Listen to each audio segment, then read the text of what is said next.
Husband hid his secret bank account for years. Now he's furious I found it and took half. My name is Amanda, 35, female. This is going to sound like one of those melodramatic stories you hear about, but I swear on my life that every word I'm about to tell you is true. I can't believe I'm actually doing this, writing it all out for strangers on the internet, but it's been a freaking nightmare, and I just need to get it off my chest. My husband Greg, 38, male, and I have been married for 9 years. 9 long years. We met in our mid-20s, got married when we thought we had it all figured out. You know, we were going to be one of those we'll make it work couples. We bought a house together, got ourselves a cute little mutt named Milo. He's part terrier, part mystery, and settled into what I thought was a pretty decent life. Or at least I thought it was decent. I thought Greg was my partner, my teammate, my equal. Turns out, he's been playing a game all along, one I had no clue I was a part of. It all started last Tuesday. I'd gotten off my shift at the hospital early. I'm a nurse, and anyone in this field will tell you, getting off a shift early is like finding gold at the end of a rainbow. So I was ready to crash on the couch, pour myself a glass of whatever cheap wine we had left, and maybe zone out to some terrible reality TV. Greg wasn't home yet, so I figured I'd check my email on his laptop. Mine's been on the fritz lately, and we always share stuff like that. No big deal, right? Well, it turned into a big deal real fast. I opened his laptop, and there was this open browser tab with some offshore bank account. My first thought was, oh, he must be doing research or something. But then I saw the numbers. I clicked the tab, and suddenly I'm looking at all these transfers, accounts, and balances. And it wasn't just some little emergency fund like he'd always joked about. No, this was a whole other life's worth of money, hidden away in neat little deposits. It was like my blood went cold. I couldn't stop scrolling through those transactions. It wasn't just money from his paycheck. It was from our joint account, from the savings we were supposed to be building together. And it wasn't a one-time thing. It was years. Years of secret stashes, each transfer feeling like a punch to my gut. I sat there, staring at the screen, and time kind of stopped. You know that moment when you realize your whole life has been a lie? It felt like the universe zoomed out and I was just alone. Alone with the knowledge that my husband had been lying to me, playing me for a fool, while I'm here struggling to keep us afloat. I thought we were a team, but I guess I was just some idiot on the sidelines while he made his plans. And then I did it. I transferred half. Just half. Straight into my own account. I don't even know what I was thinking. Maybe I was angry. Maybe I just wanted him to hurt like I was hurting, but it felt right. And you know what? Legally, it's mine too, right? We're in a community property state. After all, when Greg came home later that night, I was sitting on the couch, laptop still on my knees, trying to look like I hadn't just blown up our entire marriage in one afternoon. He looked at me, tired, like he always does after work, and gave me this little smile. And I just felt sick. Update 1. It's been a day since I did the transfer, and Greg finally noticed. He woke up that morning, went through his usual routine, and then I heard this pause. You know how you can feel when someone is standing still behind you, like the air shifts or something? Yeah, that's what happened. He was standing in the doorway to the kitchen, holding his phone. In his face, he looked like he'd just seen a ghost. I guess I expected him to come at me with questions, maybe even apologize. But no, of course not. Greg starts yelling, like full-on shouting, veins popping in his neck, pacing back and forth. He keeps saying stuff like, You had no right to take that money. And I just sit there, sipping my coffee, watching him unravel. You've been lying to me for years, Greg. I finally say, and my voice comes out way calmer than I feel. That money? That's our money, and you've been hiding it from me. He goes all wide-eyed like he can't believe what he's hearing. He's got this ridiculous look on his face like I'm the crazy one, like I'm the one who just blew up his world. And then he starts on about how he was saving for our future, how he was trying to protect us. He's trying to make me feel like I'm the one who's not seeing the big picture, like he's some sort of martyr. Really, Greg? Because you never mentioned it once, I say, and I can feel the anger bubbling up inside me again. Not a single time in all these years did you think, hey, Amanda should probably know about this. He just stands there staring at me, and I can see it in his eyes. He's not sorry. He's just pissed that I found out. Update 2. After our little blow-up, Greg does what I should have seen coming a mile away. He calls my mom. Yeah, that's right.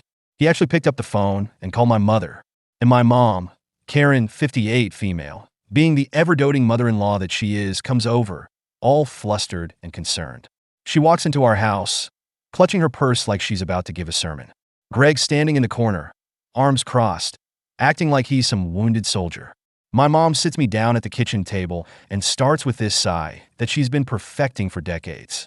Amanda, Marriage is about forgiveness, she says, looking at me like I'm the one who's been lying through my teeth.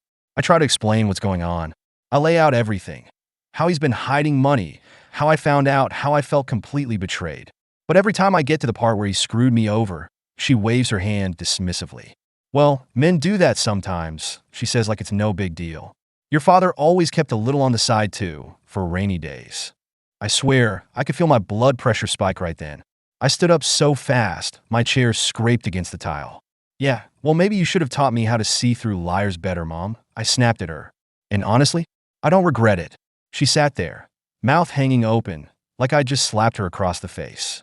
Greg was trying so hard not to smirk that it made me want to throw something. She left after that, still muttering under her breath about how I should think carefully about my choices. But it's funny how she never told Greg to do the same, isn't it? She walked out the door, and for a moment, it felt like I was the only person in the world who saw Greg for what he really was. Update 3.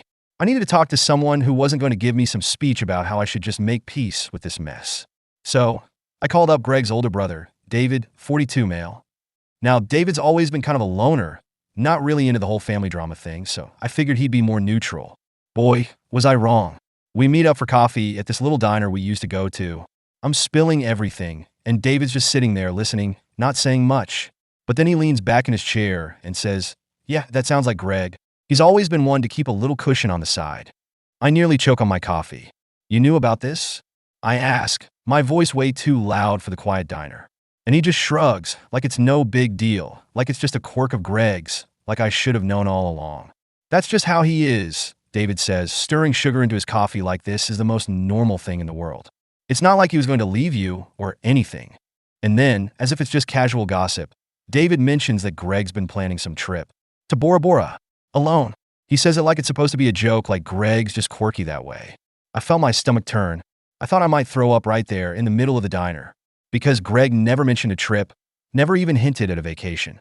We haven't taken a real vacation in years. Meanwhile, he's been stashing away cash for a solo trip to some tropical paradise without me. David seems to realize he said too much because he backtracks, starts saying how maybe it was a surprise, that maybe Greg was going to bring me along. But I can see the look on his face. He doesn't believe it either. I leave the diner with my head spinning, and all I can think about is confronting Greg. My hands are shaking the whole drive home, and I'm already playing out how it's going to go. Part of me wants to scream, to smash every single one of his stupid collectible model cars he's been obsessing over since high school. Update 4. When I get home, Greg is in the living room, pretending to read some book, acting all casual like he hasn't just destroyed the last ounce of trust one had in him. I don't even take off my coat before I start in on him. "You were planning a trip to Bora Bora?" I shout, and the words feel like acid on my tongue. "Were you going to tell me? Or was that going to be a surprise too?" His face goes pale. I can see him trying to decide how much I know, what he should admit to, but I'm done playing games. I throw my purse onto the floor, and it skids across the hardwood. He starts mumbling some crap about how it was just an idea, how he didn't know if we could afford it. And I just laugh. A bitter, ugly laugh that makes him flinch. "You've been stashing away money for years, Greg. Don't give me that bullshit about not being able to afford it." That's when he loses it, starts shouting about how I'm always trying to make him the bad guy, how he's tried so hard to make this marriage work. And I can't help it. Something inside me snaps. "You're damn right you're the bad guy, Greg. You've been lying to me for years. You made me feel like an idiot, like we were scraping by, while you had your little rainy day fund." I grab one of his stupid model cars off the shelf and throw it against the wall. It shatters, pieces flying everywhere. He looks at me like I've just shot him, but I don't care anymore. He storms out of the room, slamming the door behind him. I sit down on the couch, breathing hard, and try to tell myself that it's over, that I'm done caring what he thinks. But the anger won't stop burning in my chest, and I feel like I'm coming apart at the seams. Update 5. I didn't sleep that night. My mind was racing, thinking about all the things I'd missed, all the little signs that I brushed off because I wanted to believe Greg was the person I thought he was. And maybe I could have just let it go, but I couldn't get over that look in his eyes, the way he acted like I was the one who had ruined everything. The next morning, I packed a suitcase. I took what I needed, clothes, toiletries, the essentials. And I went to my sister Lily's 31 female place. I didn't tell her much over the phone, just that I needed a place to stay. When I showed up at her doorstep with puffy eyes and a half-packed suitcase, she knew it was bad. Lily's always been the one person I can count on to have my back, no matter what. She hugged me, let me cry in her shoulder for a good half hour before she even asked what happened. And when I told her, she just sat there, fuming on my behalf. Take him for everything he's got, Amanda, she says, her voice low and fierce. Don't let him get away with this. And you know what? I think she might be right. Maybe I do need to take him for everything. Maybe it's time Greg learns that he can't just hide his secrets away and expect me to sit there smiling. Update 6. Turns out Greg isn't about to let me go quietly. He hires a lawyer, and I get served papers at my sister's place. He's contesting the money I took, calling it misappropriation of funds. Like I'm some kind of thief, like he hasn't been the one stealing from me for years. But guess what, Greg? I've got a lawyer too now. Her name's Gloria, 47, female, and she's a bulldog. I told her everything, showed her the screenshots I took of his account, the texts I found where he's bragging to his friend about his little secret fund. Gloria says we got a solid case, that we can make this whole thing very, very uncomfortable for Greg. I hope he's ready for what's coming.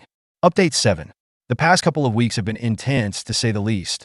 We've had 2 mediation sessions, both of them a complete disaster. Greg sits across the table from me, looking like he's the one being wronged. It's infuriating, watching him put on this act for the mediator, as if he's just a poor, misunderstood husband whose wife went off the rails. He's got his lawyer, some smug guy named Tom, feeding him lines the whole time. Tom keeps trying to spin this narrative about how Greg was just being prudent, how he was only looking out for our future. Prudent? Is that what we're calling it now? Because I call it lying. I bring out every piece of evidence I've gathered, emails, texts, bank statements, and I lay them out in front of the mediator. Greg's face gets redder with each document I drop on the table. The mediator tries to keep things calm, but it's clear she's having trouble figuring out who to believe. Greg's lawyer keeps interjecting, claiming that the money was meant to be a surprise, a gift for me. That's when I lose it. A gift? A gift? I snap, my voice going shrill in the quiet room. I can see Greg's lawyer's smirk falter. This wasn't a gift. This was Greg trying to cut and run, and he wasn't going to tell me about it until he had no choice. Greg's jaw clenches, and he looks at me with this tight, controlled expression like he's barely keeping it together. He's always been the type to stay composed, but I can tell he's unraveling. He shoots me this venomous look, one I've never seen on him before. For a second, I think he might actually lunge across the table, but then he just sits back and folds his arms, trying to look like he's above it all. The mediator calls for a break, and we all step out into the hallway. Gloria pulls me aside and says we've got him on the ropes, that if we push a little harder, we can get an even better settlement than they originally offered. And honestly, at this point, it's not even about the money anymore. It's about making him feel it. Update 8. Greg shows up at my sister's place that night, unannounced. It's raining, of course, because this whole situation has to be as dramatic as possible. Lily is out on a date, so it's just me at the house when I hear the pounding on the front door. I open it to find Greg standing there, soaked to the bone, looking like some desperate character out of a bad romance novel. What do you want, Greg? I ask, crossing my arms over my chest. I don't invite him in. He looks at me with these big, sad eyes, like he's trying to play the part of the repentant husband. But I'm not buying it. Can we just talk? He says, his voice cracking a little. And for a moment, I see the Greg I used to know. The one who made me laugh until my stomach hurt. The one who'd hold my hand during the worst days. But I remind myself that guy doesn't exist anymore. Or maybe he never did. He tries to apologize in this halting, half-hearted way, saying how he never meant for things to get this bad. How he wishes we could just go back to how things were. And I almost laugh in his face. Greg, we can't go back, I tell him, my voice coming out sharper than I expected. You hid thousands of dollars from me. You made me feel like a fool in my own marriage. He looks down at the ground, shuffling his feet like a kid who got caught lying to the principal. It was just, I needed something that was mine. I needed to feel like I had control, okay. And there it is. The truth, finally. He doesn't even try to spin it into some noble intention this time. It's all about him. He needed control. He needed something that wasn't shared, that wasn't ours. And suddenly it all makes sense. He never wanted to be a team. He just wanted to make sure he always had the upper hand. I'm done, Greg. We're done. You should go, I say. And this time, my voice doesn't shake. I feel solid, like a weight I've been carrying around for years just lifted off my shoulders. He hesitates like he's going to say something else, but then he just turns and walks back into the rain. I close the door behind him and lean against it, trying to catch my breath. It feels like I've finally closed a chapter one should have ended years ago. Update 9. So, here's where things get really juicy. Greg's settlement offer just went up. way up. It's clear he's desperate to make this whole thing go away, probably because he's realized that his reputation in our small town is circling the drain. Turns out, word got around about his little rainy day fund, and people are talking. Some of our mutual friends have even reached out to me, saying they always knew something was off with Greg. Oh, now they have something to say? Where were they when I was living through this nightmare? Rachel, 35 female, one of our friends who's been playing Switzerland throughout this whole thing, finally takes my side. She calls me up one night, says she's sorry she didn't realize what I was going through, that she can't believe Greg would do something like that. I'm not sure if I believe her sincerity, or if she's just trying to distance herself from the sinking ship that is Greg's reputation. But I'll take it. Meanwhile, Greg's lawyer keeps calling Gloria, trying to get us to accept the deal quickly. And I've got to admit, it's tempting. I could just take the money and run, get out of this whole mess, start fresh somewhere new. But there's a part of me that still wants him to suffer a little more. Is that petty? Probably. But after everything he's put me through, I think I've earned a little pettiness. Gloria tells me to take my time, that dragging this out a bit longer might get us an even better deal. And you know what? That's exactly what I'm going to do. Update 10 final. It's over. Finally. I took the settlement, way more than what they initially offered. Enough to pay off the mortgage, enough to get myself a nice little condo in the city, far away from the house that holds way too many bad memories. Greg is keeping the house, but honestly, he can have it. Let him sit there alone with all the ghosts he made. The last time I saw him was in the lawyer's office, signing the final papers. He looked worn out, like he hadn't slept in weeks. I didn't feel sorry for him, not even a little bit. He kept glancing over at me like he thought I might change my mind, that I might ask to try again. But I didn't. I signed the papers, handed them back to Gloria, and walked out without looking back. Lily and I went out that night to celebrate. She made me drink way too many margaritas, and for the first time in months, I actually felt happy, like I might have a shot at a real future that's mine, that isn't tied down by someone else's secrets and lies. I still think about him sometimes. It's impossible not to. I think about what he's doing, if he's still trying to justify everything to himself. But every time I catch myself slipping back into that headspace, I remind myself that I'm free now. Free to make my own mistakes, free to build something new, free from the weight of a man who thought he could control me. And yeah, maybe it's not the ending I imagined all those years ago when we were young and in love, but it's an ending that makes me feel like I finally have my life back. I took a trip to Bora Bora a month after the papers were signed. Alone.